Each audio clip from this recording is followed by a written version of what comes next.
श्री स्वामी समर्थ. पतीची प्रगती होत नसेल, घरातल्या कोणत्याही व्यक्तीचे आर्थिक नुकसान होत असेल, तसेच वास्तुदोषामुळे व्यवसायात नोकरीत भरभराट होत नाही, खूप प्रयत्न करून देखील यश मिळत नसेल, कशातच प्रगती होत नसेल,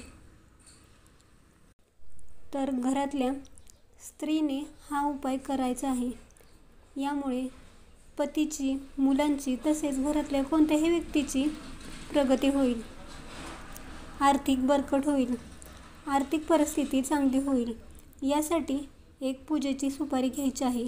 ती पूजेच्या कोणत्याही दुकानात मिळून जाईल. ही सुपारी वापरलेली किंवा घरातली नको.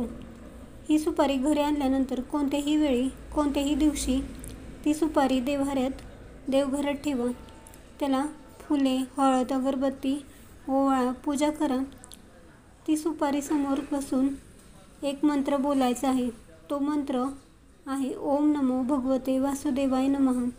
हा मंत्र 21 वेळा बोलायचा आहे व ती सुपारी सफेद कापडामध्ये बांधून ठेवा व ती घराच्या मुख्य दाराच्या वरती आतून बांधा, कारण ती कोणाला दिसणार नाही.